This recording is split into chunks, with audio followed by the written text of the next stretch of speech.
What's up, guys? Today I'm joined by a very special guest, Chad Loomis. He was a former radio host and a diehard NDSU fan. You've probably seen him on Jesse Naylor's channel and Niners Nate's channel. And if you have seen him on those channels, you know he's a very knowledgeable NDSU fan and just a sports fan in general. So, how are you doing today, Chad? I'm good. Thanks for having me on your channel. I appreciate it. And I love the introduction, especially the George Kittle portions. I'm a big Yep. fan of George's. Yep. Well, without a further ado, let's jump right into it. If you want to introduce yourself to the audience and give a little more information about yourself to the audience. Sure, I can make it very brief. My name is Chad Loomis. I come from North Dakota. I worked in Fargo-Moorhead Radio Market, and we were one of the radio stations that featured the NDSU Bison, and then we had a weekly call-in program on there as well. So I've kept some of my contacts at NDSU. So that's basically the only reason why I've got the inside information. And as you said, a diehard NDSU fan since about 1985, probably. So, yep. I would love that if we have more of a back and forth, like you asking me questions and me answering them instead of like me going off on a tangent here. That'd be great. And it sounds like you've got some fantastic questions. So go ahead. I got some questions for you. Starting off with Trey Lance, there was a couple of videos that came out of obviously Trey Lance working out by himself with Quincy Avery, who's his QB coach. But then a couple of days ago, just recently, there was a video that came out with Trey Lance working out with the receivers, with Brandon Ayuk, with Ray McLeod, who's a new addition to the Niners, and he's getting to know his teammates a little bit and putting in the work with his teammates. So what is your initial reaction, when you found out about this? Is this a surprise to you? Has Trey Lance done this in college? Is it a surprise to you that Trey Lance is working out with some of his teammates? Because it's definitely a surprise because for Niners fans, we don't see Jimmy Garoppolo doing this a lot. We don't see Jimmy Garoppolo working out in the offseason, especially throwing footballs to his teammates outside of the regular season or practices during the season. So is this somewhat of a surprise to you, or are you just used to this? Well, I guess I would say I would probably rely on what Christian Watson said actually regarding that. And that is that Trey is that guy. He is that dude in everything that he does, which basically means like he's constantly trying to better himself. He's not, if you've ever met the type of person that's like can stand still, sit down, relax, whatever, kick back. It's not Trey too much. He's a up and able-bodied, moving around, doing something all the time. So most of the time, he's trying to better himself as a quarterback and as a leader. He's always been this way, and I'd be more than happy in further questions that you've got down the road. But yeah, he's this doesn't surprise me in the least. He's a phenomenal leader. Now I understand that everybody talks about that as one of the big characteristics of Jimmy G, and he absolutely is. And I think he was a fantastic mentor for Trey, but I mean, anybody you talk to, as far as old teammates or current teammates, they'll tell you that Trey is definitely a leader, and he has that presence to him when he walks in the room. So, Yep. Well, speaking about Trey Lance being a leader, a little bit can you give us a little bit insight on Trey Lance? Maybe some, his character, him as a person, his mindset, at NDSU, just his mindset in general. definitely. So, he is grounded in a fundamental faith-based belief. He's a Christian, was raised that way by his family. Mom is white, dad is black. Raised as a biracial kid in Minnesota, where he has said that he's pretty fortunate that they kind of lived in a bubble from a standpoint of they didn't have to deal as much as others did with regards to race, which is awesome. But at the same time, he does have a fundamental belief and foundation in like Black Lives Matter and um, the strength and will of making sure that we have social justice in our world. So I mean, that's not the biggest thing to him, but it's a fundamental part of who he is. And I can say as NDSU fans, most of us couldn't be prouder. He's just a man of character. He's a leader. He's always trying to make himself better and those around him. I mean, he's always got an optimistic attitude. That's one of the things that he prides himself on is his optimism and making other people, if nothing else, just their day a little bit better. So, and in regards to him working out with the wide receivers, Brandon Ayuk, I think he and Brandon are going to have an amazing year. I honestly believe, and I could be fundamentally wrong on this, but I believe that might have been part of the reason why Brandon was having issues with management and kind of got sat on the cooler for a little bit is I think that he saw what he and Trey could be together based on them working out last season prior to as well. So that's my personal opinion, and that could be completely wrong, but that's what I've seen anyway. That's actually a good point. 'Cause I honestly didn't think about that until now. Because even last offseason, I remember that he was working out with Trey Lance Yep. also. And now you see it this offseason. And I talked about this earlier on my show earlier. I was like, this kind of reminds me of Matthew Stafford and Cooper Cup working out in the offseason, right? Matthew Stafford comes to LA. He's working out with Cooper Cup, and they're working on the offseason. They have this great connection coming into the season.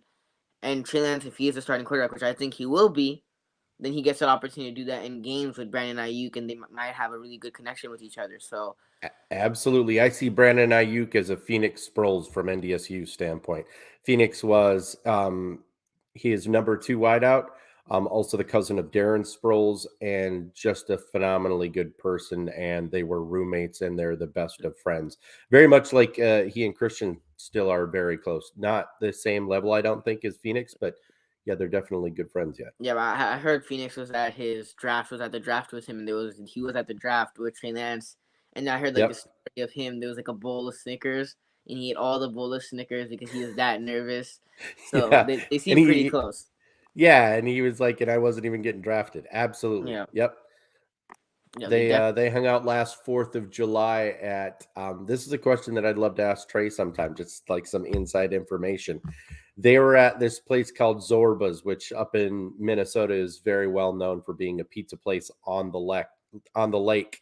And the two of them were hanging out the 4th of July at the Detroit Lakes, Zorba's. And I wanted to ask him some like probably embarrassing questions regarding that if I ever get a chance to talk to him. But anyway, hopefully that answers that question. Yep. Well, speaking, I know obviously we see the hat. You're an NDSU fan. But speaking of NDSU, what is the difference from NDSU to other programs? What is the difference of like the way that they develop players versus the way that other programs develop players? Yep. So 3 things I would say overall. Number 1, the biggest is when you sign the contract to come on and you get recruited for NDSU, when you sign the dotted line, you're realizing that you're committing yourself to sitting the first year. You're not going to see playing time. You need that time to develop. And for our coach that's in charge of training and development, which is his name is Jim Kramer, and we think that he's kind of the secret weapon, the secret sauce of NDSU is that he builds up our players bigger than most other college football programs do. And he gets a full year to develop them and has a plan put in place for them. That would be probably 2 of the reasons, Kramer, and then the development of a redshirt season. And then 3 would absolutely have to be the responsibility that's dropped on these players from day one. They're not only expected to learn the playbook, they're expected to run meetings based on that playbook, based on cutting up tape, what they've seen. They, as a unit, come up with a game plan along with the coaches. So instead of like the coaches talking down to the player and being like, here's what we're going to do for this. No, they give them the game tape of the next opponent, and they have a set schedule every single day of the week. Like, Mondays we're doing installs, Tuesdays we're going over game plan. And I'm not saying that that's the order, but I'm just saying like it's very methodical. It is very much a machine there. No freshmen and very few sophomores ever see the field at NDSU. We don't put them on until they're basically about a finished product. That's why when you see players come out of NDSU, such as like Christian Watson, they're all around players. It's not just that he's like this phenomenal deep talent. If you ever like really get into his tape, he's an elite blocker. Like if you take a look at what he did in the Senior Bowl and that kind of stuff, just an all-around player. And that's kind of what is produced by sitting that year and fundamentally learning everything that there is to know about your job moving forward. And then the juniors and seniors take it upon themselves and their responsibility to get you up to snuff as fast as possible. So that's probably the answer to that. I did not know that. Actually, I didn't know that sophomores and freshmen weren't allowed to play the first season. So that's new to me. Not sophomores do more so, definitely, but that's only if they're equal to the rotation. And you have to understand when people are asking about like, why didn't Christian Watson produce in his, second or third year? There's an explanation for every one of those. Darius Shepard, an NFL wide receiver who went to the Packers for a very short stint.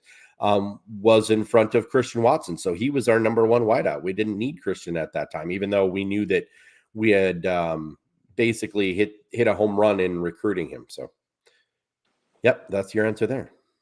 Well, speaking of Christian Watson, today Mike Renner from PFF came out and said Christian Watson is one of the best pre-draft testers and at the wide receiver position ever, and he said he was a freak athlete. So people are starting to, Christian Watson's name is starting to get more recognized, and there's people that are projecting him to go to Kansas City at the end of the first round. But can you give us a little more insight on Christian Watson, him as a player, obviously him as a person, and if you were Christian Watson's agent, how would you sell him to NFL teams? Well, ironically, I was just chatting back and forth with his dad probably 5 minutes before we jumped on our stream here. So that's why I have some of the information regarding that. Would be 100% just direct contact with his dad digitally to ask him some of these questions. But for the most part, he stayed completely out of the entire draft process because he doesn't want to muddy the water for his son. And Christian stands out, all by himself. He is absolutely a freak. I think he's number 12 all-time testing on the RAS for wideouts, which is basically what you were referring to there. From a marketing him standpoint, he wants to appear and be open to any and all comers when it comes to the NFL. All he wants to do is have a shot. I think that his world just kind of got completely flipped upside down from the moment that he got that Senior Bowl invite, won the national title, went to the Senior Bowl, blew up and became the wide receiver of the week, voted upon by the DB group that was opposing him. And he basically just wiped out the competition. The ironic thing to us is that people keep saying level of competition, that's of a grave concern. Well, I'm more than happy to address that. It's not to us. Every time we've had an opportunity to prove ourselves at the FBS level, we've not only done it, but also excelled there. Like Carson Wentz dominated his Senior Bowl. Christian Watson just dominated his. Cordell Volson, our interior offensive lineman, which I'm recommending that San Fran goes after in the 4th or 5th round because he's one of those gems that's sitting out there not getting talked about nearly enough. He went to the Shrine game and dominated the entire practice and the game itself there as well, and was nominated for awards there. So it's not just a matter of we're up to that task. We're at that level that everybody keeps asking about, the level of competition. They're actually exceeding it for the most part. And a lot of it has to do with that red shirting, which, Christian isn't 100% polished, but he's definitely a plug and play year one guy. Although we fundamentally, as NDSU fans, are big advocates of sitting year one. That's why the whole Trey Lance versus Jimmy Garoppolo thing to us was just hilarious, because most people up in North Dakota knew that Trey was actually sitting and redshirting that first year. We knew about the inside conversations between the coaching staff of NDSU and the coaching staff of the 49ers. What I didn't learn until Jesse just unveiled this last week is that the quarterback coach, Randy Hedberg, that I knew Kyle Shanahan had talked to, actually had a 15 to 20 minute separate phone conversation as well. And at that point, Randy knew that Trey was going to the 49ers pretty much. So. Well, speaking of Trey sitting for a year, did you think, because a lot of Niners fans, some fans were like, Jimmy Garoppolo should play, and there was times that Jimmy Garoppolo would just struggle, and Niners fans wanted to see, including myself, wanted to see Trey Lance come into the game and to see what he could do. But in your personal opinion, this year, a lot of fans were like, okay, Trey Lance isn't ready yet, and I've heard that a million times, not from just fans, from my relatives, from my family members. Whenever we had the discussion, they're like, Trey Lance isn't ready. How do you know Trey Lance is ready this year? So what do you say to the people that think Trey Lance isn't ready, or that think NDSU players aren't ready their first year? Amin, I've been dealing with this question on behalf of NDSU players since probably 88. You send your family to me and have them ask me, and I'm more than happy to tell them, as I'll tell you right here and right now. NDSU, the way that they do their quarterbacks, like I said, they drop a boatload of information on them, not only from a standpoint of giving them the playbook and having to learn that, but also in running meetings and cutting up tape. Actually, the year that Trey was there in his redshirt season, so he was 18 years old. Randy Hedberg, our quarterback coach, and the main reason why NDSU keeps spitting out quarterback after quarterback, had them actually picking apart, running through the X's and O's and looking for holes in and unique opportunities where they could add plays from the NFL. So Trey has actually been doing and studying defenses and ripping them apart since he was like 18 years old of the NFL. So he's actually uniquely more experienced than any of the other rookie quarterbacks that came out. What is a really hard thing to explain, and this is like a fundamental shift that needs to happen, is that we have proven time and time and time again, no matter the situation, if you sit the player year one, they will have an exponentially better career from that point forward. And we can prove that by winning 9 out of 11 titles. And people are like, well, yeah, that's against, kindergarten tech and the South Sisters of Mary Dakota Catherine. State and Yeah. whatnot. Yeah. I mean, they make, I get that, but you have to look at the box scores then. It's not like they're winning by like a field goal or a touchdown. I think, let me put this into perspective. Once a year, maybe we'll have a team go to the wire, and by to the wire, I mean within single digits that we win. Other than that, like 15 games out of the year, we're winning by at least double digits. On average, NDSU loses one game every other year. Like, they don't lose a game every year. They lose a game basically every other year. So there's proof in the recipe. You know what I mean? So technically, Trey Lance has been more ready than any other quarterback that was in that same draft class. It's just really hard for people to understand based on everything that they've ever seen in their past regarding football. And they believe that if a rookie quarterback is sat and developed, it means that they're not ready. We don't believe that at all. We believe that every quarterback needs to be sat year one. And if you're not, that's a disservice to them. That's why Kansas City and Pat Mahomes, if you think that that's all a coincidence regarding Alex Smith and where Pat Mahomes is at, granted, he's a freak in and of itself, and he's Yeah. definitely on another plane than, anybody else. But there's a lot to be said for that year that he sat, learned, and developed. And that exact same, like the cons that I get from people, the negativity is like, well, yeah, but we didn't hear a lot about Lance during practice like you did with Mahomes in Kansas City. And I'm like, that's baloney. Like Fred Warner was talking about how he was ripping them apart, earlier in the season. Multiple players on the team were saying that he was doing really well. At the same time, what you have to fundamentally understand about the situation with the San Francisco 49ers is they're kind of in a PR nightmare, in my opinion, right now, because they've been wanting to rave about Trey and what he's done and how he's been doing and everything. And yet in my opinion, they've got to keep a tight lock and key on that, because that devaluates Jimmy's trade value. You know what I mean? And if you're trying to offload him and get rid of him, you got to do nothing but keep up the appearance that, like, oh, it's a quarterback controversy or it's one versus the other. And that was never the case. It was never a controversy. I don't know if you knew that or not, but basically it was always known, even by Jimmy prior to the season starting, that they basically had a sit down. Kyle Shanahan and John Lynch and Jimmy Garoppolo had a sit down, and they said, you've been great. You've taken us to, winning when we were losing for forever. And we had 5 years and we got to the NFC Championship and to the Super Bowl. You've been great. But the problem is that you're too hurt too often. So we've got to take steps for the future of this franchise. I'm sure Jimmy wasn't happy with that conversation, but I'm also guessing that in some sense he understood it. So they basically said, it's not only going to be like, okay, you're going to have this coming year, but you're also going to get an opportunity to do what you never had. And that is to mentor a rookie quarterback the way that you wish you would have been mentored in Boston with the GOAT.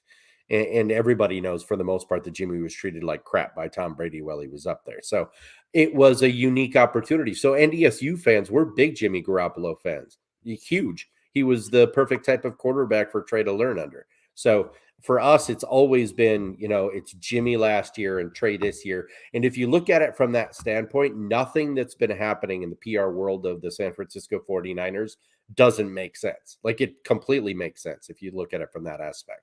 So hopefully that answers your question. Yeah, that definitely does. David Meany says Jimmy makes rookie mistakes and doesn't learn from it. He ain't it. I've seen Joe Montana and Steve Young carve up the NFL and expect more than Jimmy has to offer. Jimmy does struggle, man. Jimmy does struggle a lot, right? And like a lot of people bring this up. Jimmy Garoppolo wins football games, and that's their biggest argument. Right? Jimmy Garoppolo wins football games, Yeah. and then sometimes I'm like, all right, like, our wins a quarterback I stat. win That's the the quarterback ever. stat number one and number two. It's like, and I forgot who said this, but like someone said Jimmy Garoppolo is basically the kid when there's a group project. He's the one who doesn't do anything. He like pitches in the least, Then and then takes he gets credit the for the good A. grade.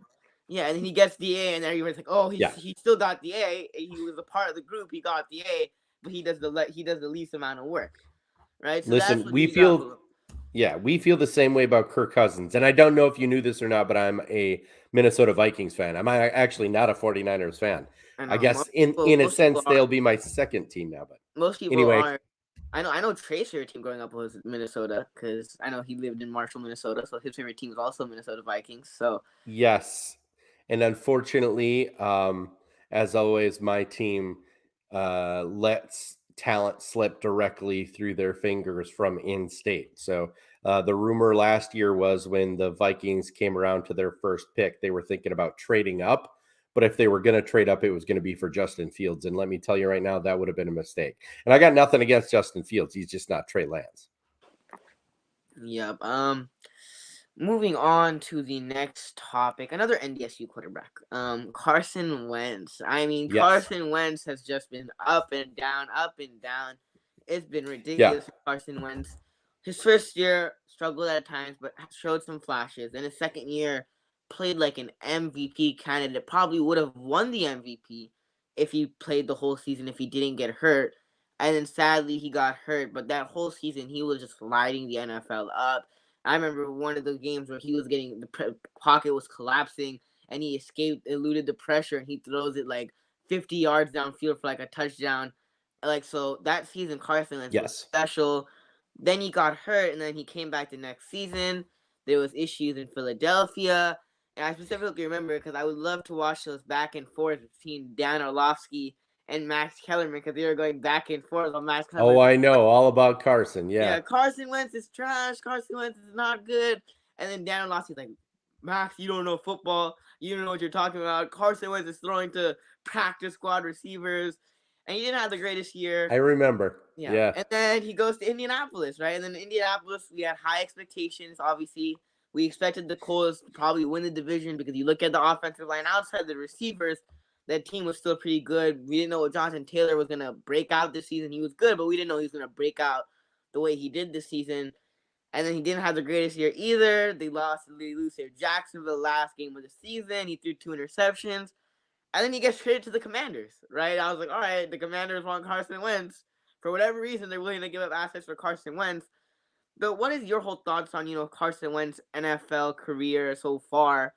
And what are your expectations going in, obviously, because he got traded to Commanders? What are your expectations for Carson next season? Is this his last chance in the NFL to be a starting quarterback? I think so, absolutely. For me, I was a diehard and still am a diehard Carson Wentz fan. I absolutely am. But I believe that this is his last hurrah. This is his last opportunity. He has, always, in my opinion, been a top 15 quarterback. He's been he was number 9 in QBR this past season. But the problem is that when you have an implosion the way that he did at the end of that Jacksonville game and he threw 2 picks in a matter of like 5 minutes, like, imagine if he didn't throw those 2 picks. No one would have said that he had a bad season this season. Those 2 picks were probably the worst thing that could have happened to his career. Yeah, it's kind of like, I feel like it's kind of like, I know it's not the same like position, but it's kind of like when Tart dropped the interception, and then Niners fans were like, Tart sucks. Don't bring Tart back on the team. Absolutely. Drop that. Right? We are emotionally driven animals. Yeah. Well, 1 or 2 plays, and then you're like, this guy sucks. We don't want him no more. He's garbage. He's horrible. I don't. Hey, I don't. I don't. I 100% get it if Indianapolis wants him out of town. I would too. I would feel hurt and burned and like get rid of that bum. And even though he had a decent season and Jonathan Taylor had a phenomenal year, so I thought that Carson was set up really well there, especially this coming year. But things didn't pan out. I can tell you this: I'm pretty sure that the former Washington Redskins, the Washington football team, now the Commanders. We're tired of getting burnt by him because Wentz kind of owns the Commanders. He's owned that team since he's been in the NFL, and they've seen his ability. Now he just needs one chance, and this is it, to put it all together again. Because he definitely has the ability. He hasn't been the same since he was hurt the first Yeah. time. There was a lot of sourness, I think, for him personally, in the fact that Foles got all of the credit regarding them going to the Super Bowl, and there's no way that Nick Foles Nick even Foles wouldn't have. Nick Foles probably would. If Nick Foles started the whole year, I don't think they'd have made the yeah, playoffs. no, they wouldn't have They sniffed the would. playoffs. Yeah. No, no, they wouldn't have been anywhere near. But at the same time, I mean, I still give him credit because I mean he took up the mantle and ran with it. Yeah. But And he but I graded. think that Carson was cheated in a little bit, stained there. I think that he was a little bit hurt, and I don't think that I don't think they ever got over it, especially since he's got this mentality as a leader of telling you what to do versus a collective and collaborative effort. And some people that rubs the wrong way, and I definitely understand it. So I think that he just needs to button up. He needs to just stay quiet, keep his head down, kick butt, take names, and let the numbers, speak for themselves. He needs to work a little bit more on the touchdown versus interception. He always has a Superman complex of thinking that he can pull off the, unbelievable. And, his 2017 campaign, he pretty much was. I mean, he was like 33 touchdowns and 7 Yeah. interceptions. He He was was really the good. leading MVP vote getter at the time when he was injured in week 13. And he was having the greatest sophomore quarterback season of all time to that point when he got hurt. So it's definitely there. I don't think it's at the same level. I don't think he'll ever be at the exact same level, but I still think he's definitely a top 10 quarterback at the end of this year. So there's my Top 10. take at Carson Top Wentz. 10. Top 10 this year. I don't know because I feel like there's still some lot of. I would take 10 Oh, quarterbacks there's some, up. Yeah. yeah, Like there's phenomenal talent at the top. Herbert, Yep. Lamar Jackson. There's some guys that I would take above him. Now, coming into the season, I was like, all right, the Colts legitimately should win the division. If Carson Wentz can, elevate his play a little bit, you have Jonathan Taylor, who's pretty solid, and you have a great offensive line in Quentin Nelson, Ryan Kelly. You have a pretty solid offensive line. Now, the weak spot is your receivers, right? Outside of Michael Pittman and Right. T.Y. Hilton, who was injured for majority of the year, it wasn't Carson Wentz didn't have the best receivers, right? So I would say it's definitely an improvement than what his last year in Philadelphia was, because last year in Philadelphia he was throwing to like practice squad players. Dude, the So it was coincidence, yeah, there's a lot of coincidence there is yeah, that Carson has never been given an elite target. Like, I think that he could have a phenomenal season if they gave him a number one wideout. I mean, Terry McLaurin. Alshon Jeffrey was Terry McLaurin. probably the best that he had Alshon in Jeffrey. Philadelphia. Yep.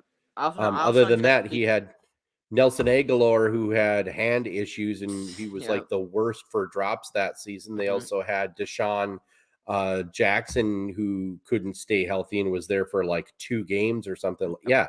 So he was working with a lot of practice squad guys, and he turned them into heroes there, and he made like quite the playoff run there, and then he got knocked out early again. So he's got to stop being Superman, just needs to keep his head down and be the Yeah. quarterback that he can be. And he Coming needs to into stop scrambling as much. yeah, like the way I look at it, and I don't know if this is the best analogy, but Jimmy Garoppolo, he had his first 6 games when he was on the Niners. He was amazing. He was like lighting it up. We didn't expect the Niners. Some games we played Saxonville, not the mediocre Jacksonville team that we know now. Saxonville that year they made it to the AFC Championship game, so that team was really good Gardner that year. Minshew. Yep. Yeah, and then obviously Tennessee was also a good team, and we weren't expected to win those games. And Jimmy Garoppolo comes down, he's throwing on the run, he's making sidearm throws. And we're like, all right, Jimmy, we have something in Jimmy G, right? Jimmy G's our guy. And I remember calling my dad sometimes while he was at work, and I'm like, dude, Jimmy G just made like a throw that I haven't seen Brian Hoyer make so far this season. So like, what is this? What is going on, right? And then obviously, sophomore season with the Niners, Jimmy G gets hurt. And then he was never the same after that. And I kind of feel like it's the same thing with Carson Wentz, where Carson Wentz had that amazing sophomore season. and then the next season Yep. he got hurt, and then that season he got hurt, and then he was never the same. Sometimes he was a little bit more cautious. He didn't always try to use his legs as much. He wasn't. I feel like he didn't play as freely. Kind of with Jimmy Garoppolo, he didn't play as freely. He had a little bit of like he's kind of scared a little bit just because he didn't want to get hurt again. So they Yeah, just wanted well, to. I think that a lot of that was probably coaching too, of them saying like, "Hey, you're going to keep getting hurt if you're running around like an idiot. So how about you don't do that anymore?" And that the unfortunate thing is that's always been Carson Wentz. He's like his senior year of college. I don't know if you knew this or not, but a freshman that was redshirting under Carson Wentz by the name of Easton Stick, who is now the number 3 behind Justin Herbert in was San Diego, now the Chargers, LA. Yeah. Um, so he came in because Carson had broken his thumb, I think. It was one of his fingers or something, a bone in his hand, and he was out for 8 weeks. And Easton Stick took up the reins and just ran with it, very much like Foles did. So he's kind of had this recurring nightmare of like leading the team up to the promised land and then not getting to carry through because something freak happens all the time. But the nice thing is that Easton Stick led them all the way through the playoffs, all the way up to the championship game, and then handed the keys back to Carson Wentz. And that's the entire reason why he's in the NFL. So the crazy thing for us from NDSU fan standpoint is we've got this like insane Mount Rushmore of quarterback lore that, you know, we're just like a compendium of knowledge on these guys. And you can't talk about one without knowing the entire foundation of all 4 of them. And there are 4 on our Mount Rushmore, and they include Brock Jensen, Carson Wentz, Easton Stick, and Trey Lance to this point. And we have at least one more that we're planning to put up on the mantle in the next couple of years as well. So Man, that Cam Miller. I don't know much about Cam Miller. I checked out no, the games last year. Some of them go I ahead. checked out box score, but is that Cam Miller or just No, you? which is funny. It's a hard thing to explain because there's a lot of minutia to it. So, uh, in order, and this is some inside information for you as well in your stream here. Uh, NDSU only recruits high academic individuals. You can go in and take a look, and you'll see that NDSU has one of the highest GPAs of all college football teams, like all college football, FBS and FCS. And that happens every year, and that's intentional. We only recruit, you know, high intellect individuals. Number 2, they have to be a leader in some sense, whether that's in their team, whether that's in their community, it doesn't matter. There has to be something on their resume that shows that they're continually being a leader. And then number 3 is you don't have to be, but it definitely helps your resume in getting in and getting a scholarship from NDSU. If you're a multi-sport athlete, which is what Trey was. Trey Lance was a combination Football of and basketball. basketball, baseball, and football. So, and that happens in the upper Midwest because unlike in the South, like down here in Georgia, where I'm at right now, they can play the same sport year round. And that's why the majority of talent comes from Southern climates, is because they get that repetitive like practice and more time and more doing. And so therefore they become better athletes. So, yep. I don't even remember what the question was to begin with, honestly, there that I was going off on a tangent on. No, I was asking if Cam Miller because I know you said there might be one more Oh, after yes. that So was Cam. Cole Payton is our next one. So what you have to understand is we all get for the San Francisco 49er fan base, we get that you guys are like, Trey Lance should have been in last year. Trey Lance needs to be in. Like, isn't he ready because he's not playing? Like, every narrative that national and Bay media came up with was completely wrong. It was just like they were throwing thoughts and beliefs up in the air and just picking them out at random because none of what they were saying makes any sense if you understand our program. And that is, you have to sit year 1. Like there's no option, right? Everybody's like, oh, well, going into the playoffs, then Trey should have started when Jimmy was hurt. If Jimmy couldn't have went, Trey absolutely would have been able to go. At the same time, it's a nightmare for us as NDSU fans because we don't want our what we think could be an amazing quarterback that goes the distance. breaking records all time type of quarterback. We don't want that guy in a situation where he's playing in a playoff game when he's been cold for like 8 straight weeks and he's No. expected to win a game, because what happens when he loses that game, which likely he would based on that situation? That's an insane, insurmountable amount of pressure to put on a young kid like that.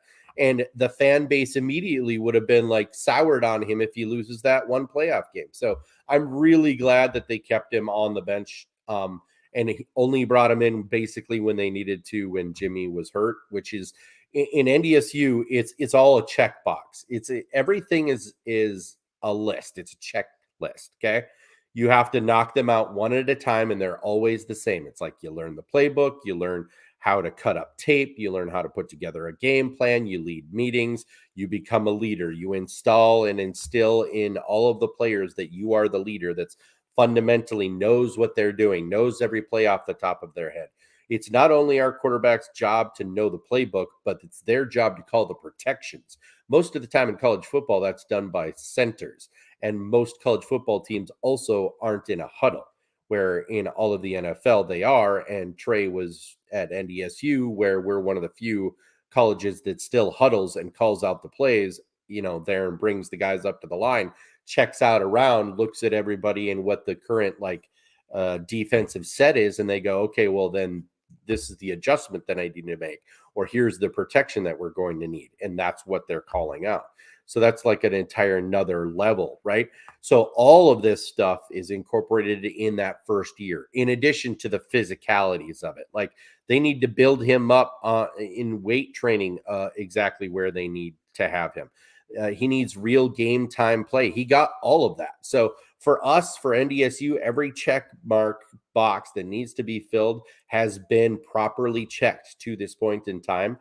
All he needs to do is get one, Jimmy off this team in one way or another, and two, he needs to have all the first team reps with all OTAs leading up to the first snap of the season. He gets that, he's going to be 100%. And this isn't like people keep saying like you don't know because he hasn't been in the NFL and he hasn't done this or he hasn't done that.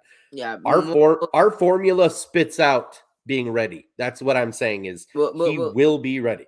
Most people's argument is that yes, you haven't seen him play a snap, but then most people's argument is yeah, he played at NDSU, he didn't play at Alabama, right? So most people are like, okay, he played against D2 competition, he played against, and I remember even analysts and media people, they're like he played against like nobody, right? He played against Pee-wee football teams, right? Yeah. And obviously, as NDSU fans, you guys don't like that, but that's what the majority of the national media was saying. So it's like, absolutely, how do you know that he's gonna play well and do well in the NFL and succeed in the NFL because he was going up against Pee-wee teams, at least in their words. Yep. So for me, I always reference we're 6 for 6. Bison second-year quarterbacks win national championships, whether that's at the NFL level, whether that's at the NCAA level. Every time we've had a second-year quarterback, meaning the first year after they come out of their, freshman or first-year rookie season redshirt, they don't just play well, they torch. Like I don't think Trey's going to start slow at all. That's what a lot of people are anticipating. I don't. I think he's going to start out hot. I think he's going to start out top 10 to 12, and I don't think he'll relinquish that number or go any lower throughout the entire season. That's my prediction, just based on 6 for 6. Every quarterback that played didn't just play well, they dominated. Like most of those teams were undefeated. So it's not going to surprise me if he starts out well. If Trey Lance starts out well, I'll be so happy because you don't understand this season how much I've been. I'm a Viking. Look. Do you see my T-shirt right here? It's NDSU Minnesota Vikings, right? I understand times infinity what your football team letting you down is like. Yes. Yeah, especially Trey Lance. If Trey Lance doesn't come out next year and at least at least win games and do well next season, decent or just decent. If he doesn't do decent, he comes out next season, he's really bad. It's gonna look really bad because I talked to my cousins and my family members, and we were like, and I brought this up before, but I was on the Trey Lance train the whole season. I was like, Trey Lance is that guy. Good. Then you were right. You were right. If he's not that guy, it's not gonna look good. He's absolutely that guy.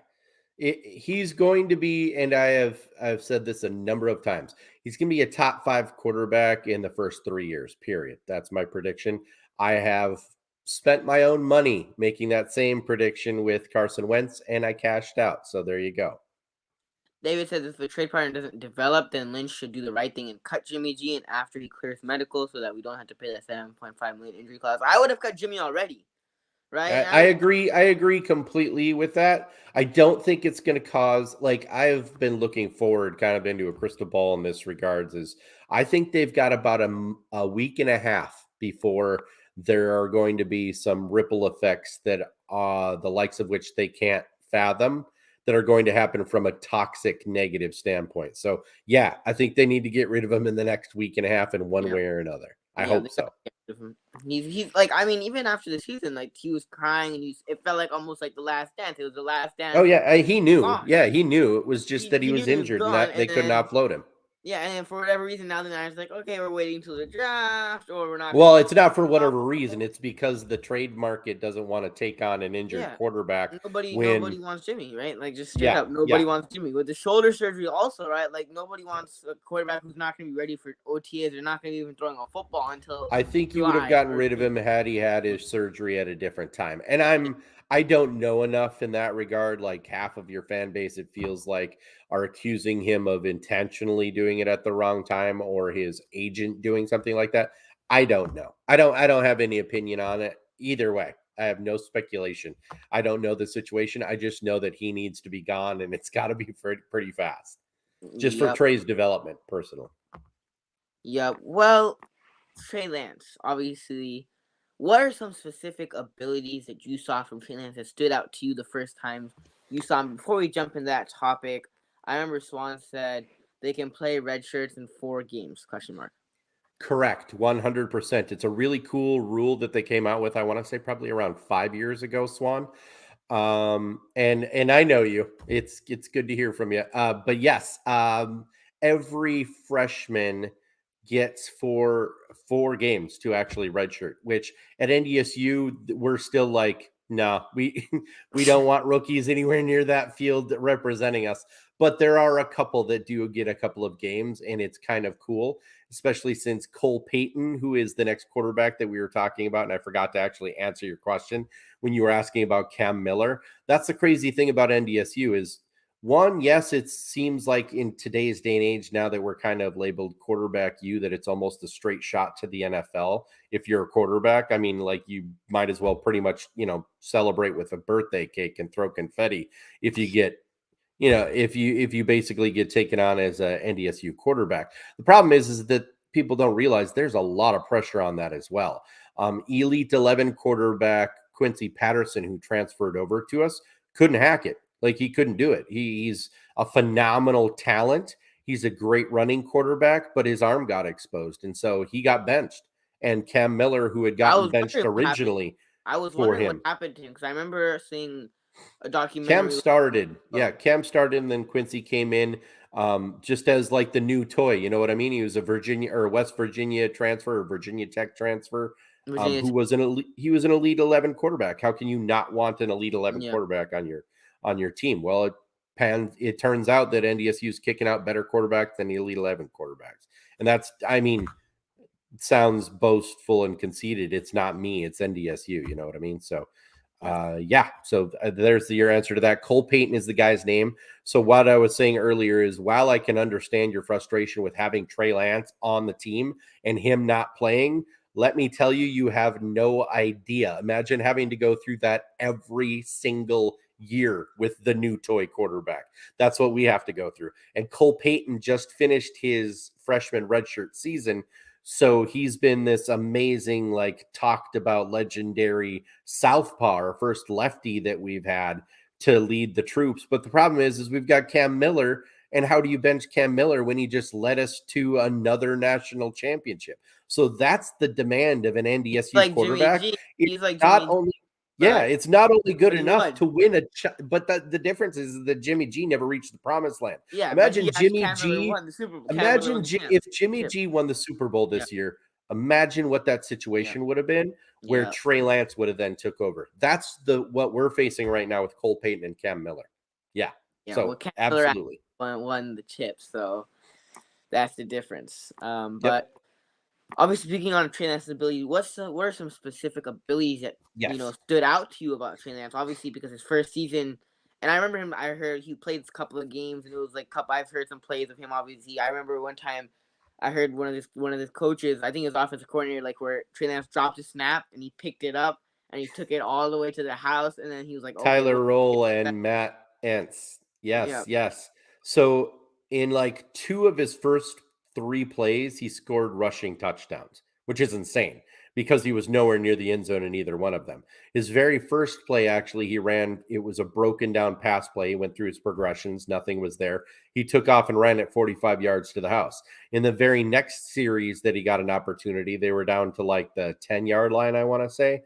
And yeah, he had fumbled like the hand or the snap, and he dribbled it off of the ground like it was a basketball right into his hands and then ran that one in. So we immediately knew that he was something special, but we had no idea the cannon that he had on him until the next season, because he only got to throw one pass his freshman, 4 games that he got an option to play. He only played in like 2 of them, I think, because he was behind the winningest FCS quarterback in the history of FCS with Easton Stick at the time. So it's very like all we need is to show you a year at NDSU after you've had that. And it seems like that's unfortunately going to be the situation. Like, now it's a catch-22 for us. We don't want them to be insanely good. We want them to just be good for our own personal, like, selfish reasons. Because, like, Cam Miller, if he was another Trey Lance, we'd be losing him immediately again too. And so you can understand, like, we don't want to invest all this time and redshirt this season for a quarterback and then, have him kill it for us and win the national title and then immediately take out for the NFL. I mean, that's, it's unfair from a standpoint of we're an FBS team that's stuck in the FCS. And nobody gives us the credit and everybody discredits us from a level of competition everybody. standpoint.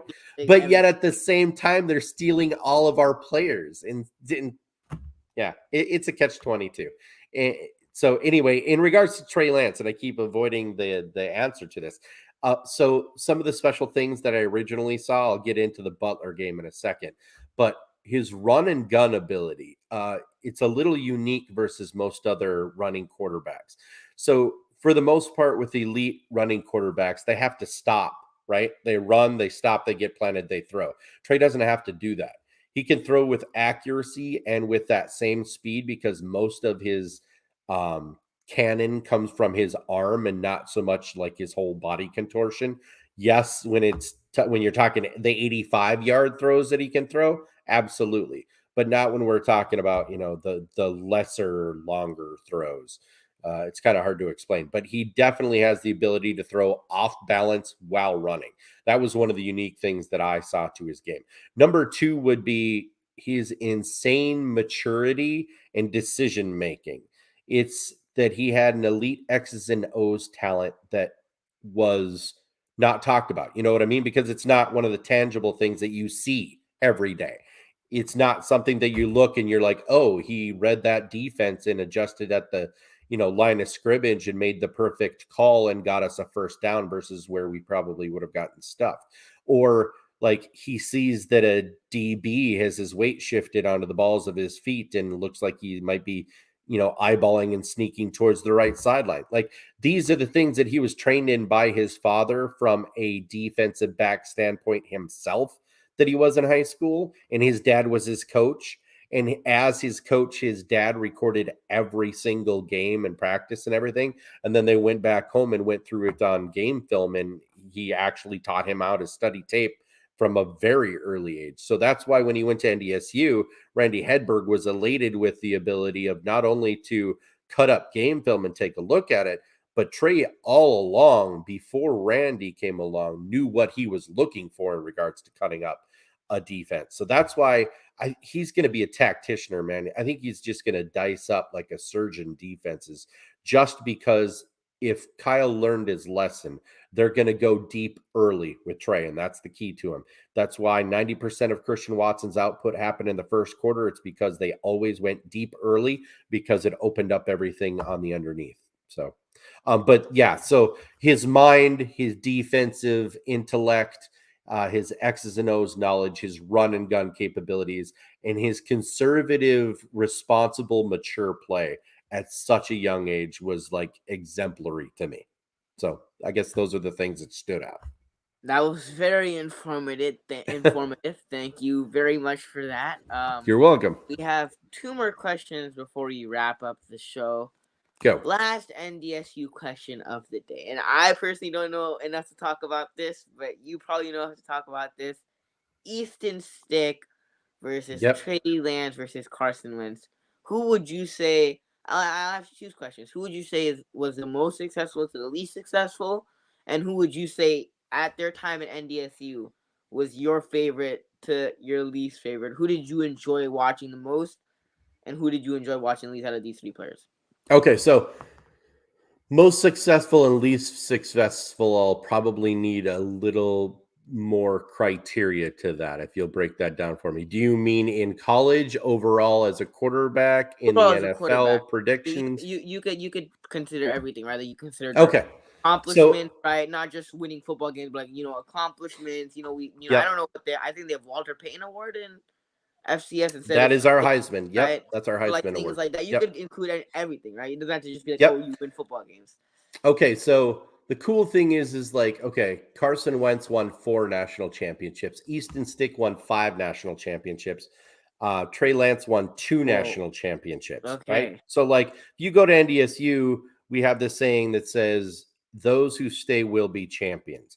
And it basically is an under the line or under the radar way of us saying, if you agree to redshirt and give up, like you have to understand that when in the FBS players are entering the transfer portal because they're not being played the first year like they were originally told by the people who are recruiting them from like these major teams like the Georgias, Alabamas, and Clemson's of the world, when they're promising, when they're bringing in 4-star, 3-star, 5-star talent, they're promising them the world on year one to get them to come. Well, if you get a couple of 4-star players at the exact same spot and one of them's panning out, the other one's getting left high and dry, right?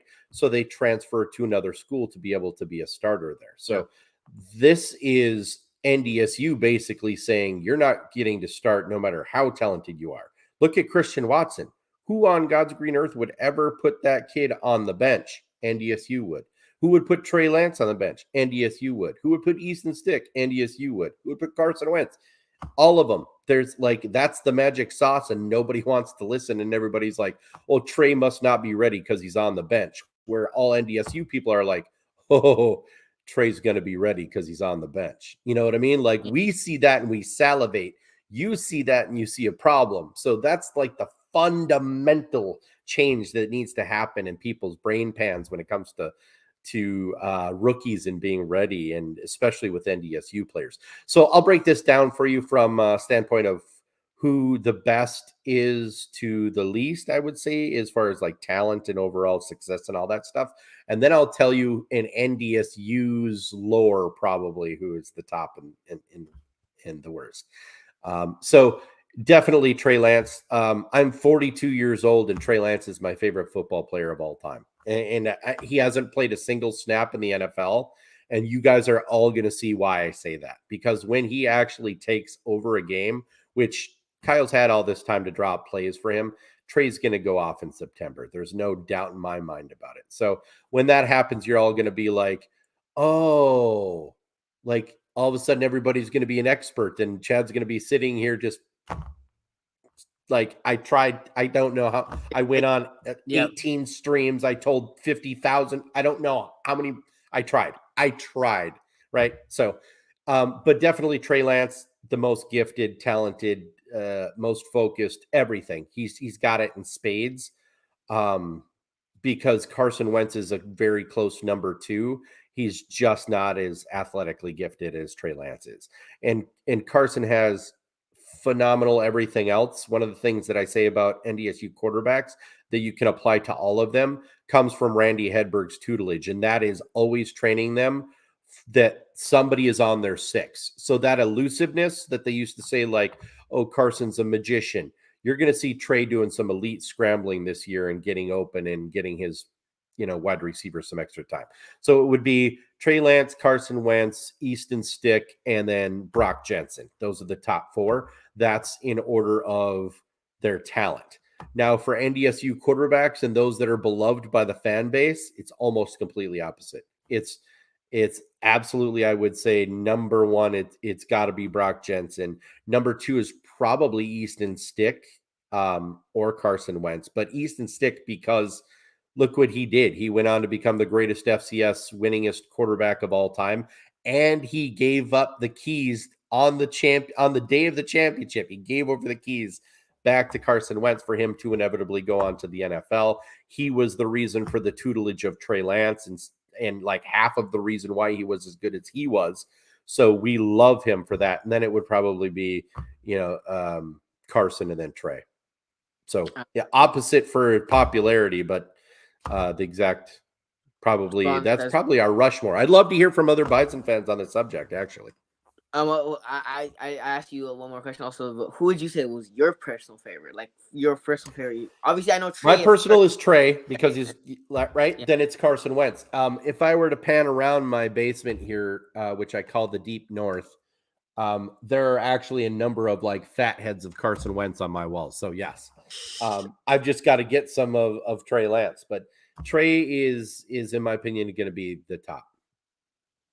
Well, you said it yourself. Trey Lance is your favorite, and Trey Lance is my favorite quarterback. Because I personally like mobile quarterbacks. Right, I like mobile quarterbacks. When you see people like Lamar and Mahomes and people and like Josh Allen that can use your legs. And one thing I will say about Trey Lance is like, unlike Josh Allen, who also came from a D2 school, right? Unlike Josh Allen was not in such a Allen went to Wyoming. Isn't that a D2 school? Nope. Okay, my bad. It's a school that took on our head coach. Did you know that? Wyoming's head coach is that. There's a reason why people keep comparing Josh Allen and Trey Lance, and that's because there's a similar coaching tree.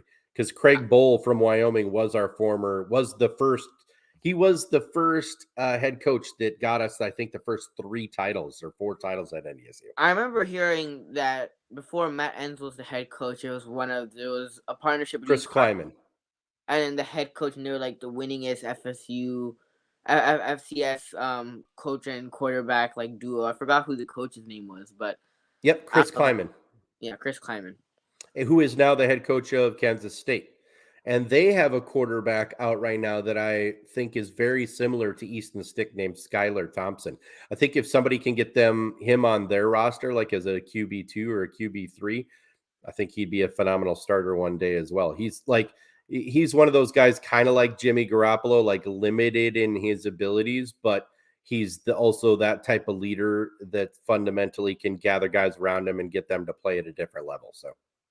Yeah, well, I will say the difference between Trey Lance and Josh Allen, at least if you look at situation-wise, is that Josh Allen came into not such a great situation. Buffalo was still a rebuilding team. Oh, absolutely. Eventually, they got better, and then Josh Allen elevated his game. And then you see Josh Allen last year, and like, oh, Josh Allen's great. And then you see him this year, and Josh Allen's even better in that playoff game, man.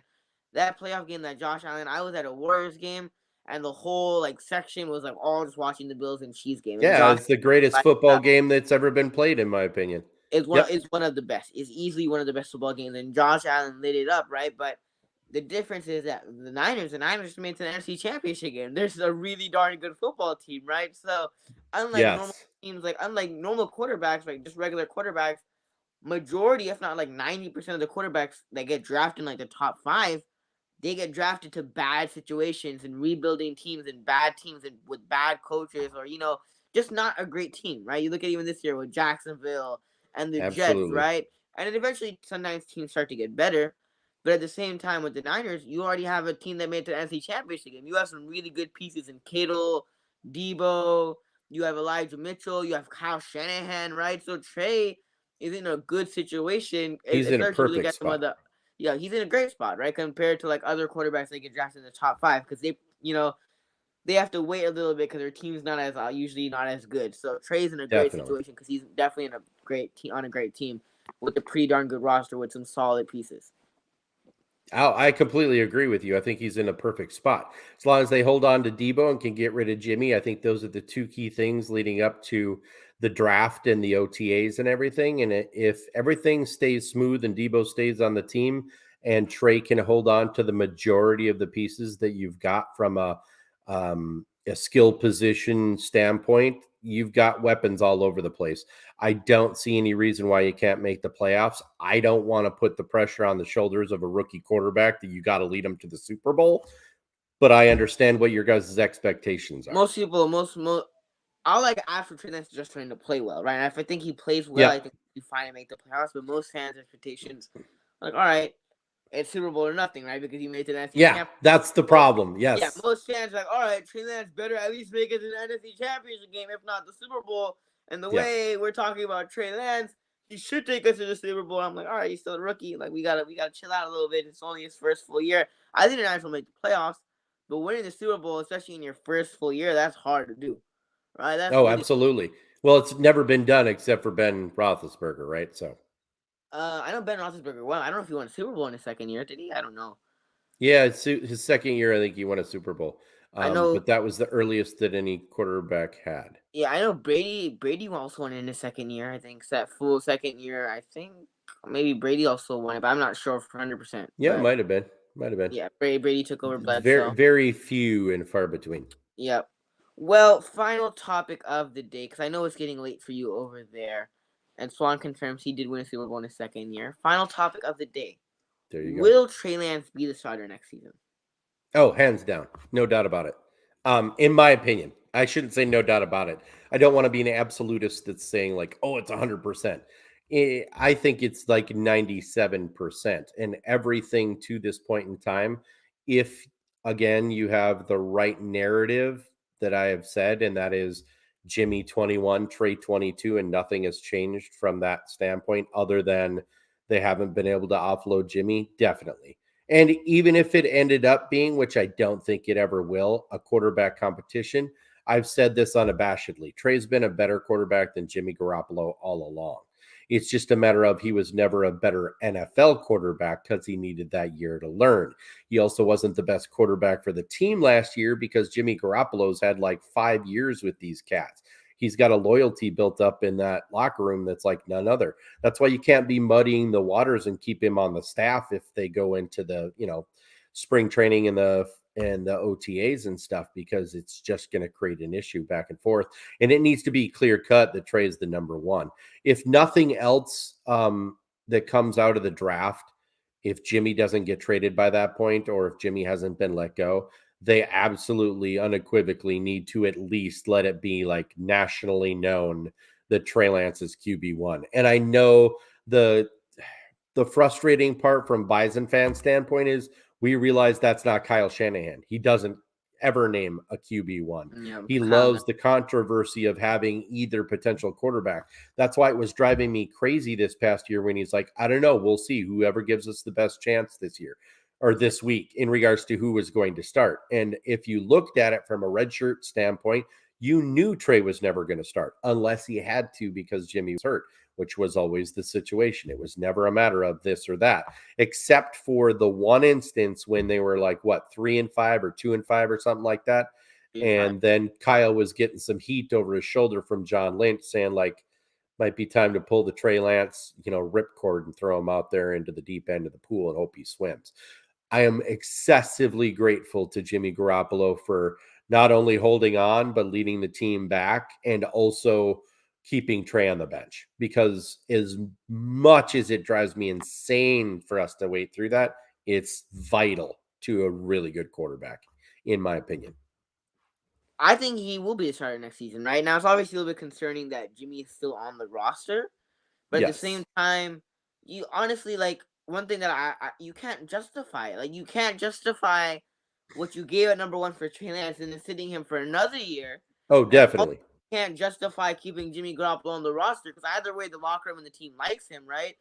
But at the same time, even if Jimmy Garoppolo's the backup, he would be a $20 million backup, $26 million backup, unless he took a pay cut, right? Yeah. It's like I don't get how you justify that. If you're Kyle Shanahan and John Lynch, how do you justify number one the assets that you gave up for Trey Lance and they're not playing him, especially in year 2?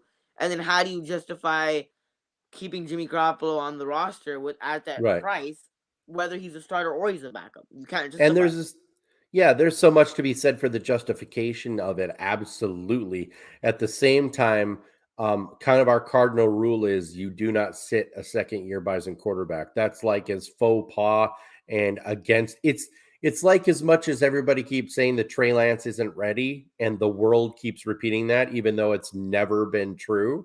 It's like that's how adamant we are about you don't sit a second year Bison quarterback because you're probably missing his greatest year. It's crazy to say, but I mean, look, it happened with Carson Wentz. It happened with pretty much every one of our quarterbacks to this point in time, other than Easton Stick, who I wish he would get one starting gig opportunity, kind of like a Case Keenum. I keep referring to him as like he's not a do everything type of guy, but he's the type of guy that can uh, make it happen when it counts. And he is the grittiest guy that you'll ever meet. So I just wish that he'd get a chance sometime. And I don't think that'll ever happen unless for some reason the Chargers are able to cut him. But anyway, Easton Stick is one of those players where, like, number one, he is a little bit known, but he's not getting a chance with the Chargers. Like, that's just unless no. Justin Herbert has like a freak injury and he misses Yes. like a year, 2 years or something like that, like kind of like And he's Andrew still Luck. number 3 on the depth Yeah, chart. Like and Chase he's still Daniels number just three got a behind. decent And contract.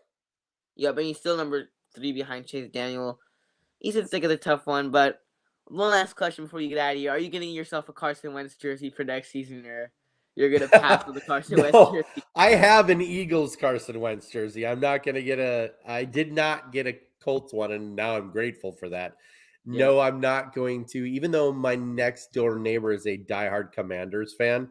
So it's kind of funny to me because he got my quarterback with Carson Wentz, and I got his quarterback with Kirk Cousins. So He's probably living the life. Right? He's like I don't like he's probably like I don't care about the record next season. My favorite team, and we got our favorite quarterback, so I'm fine. I'm chilling.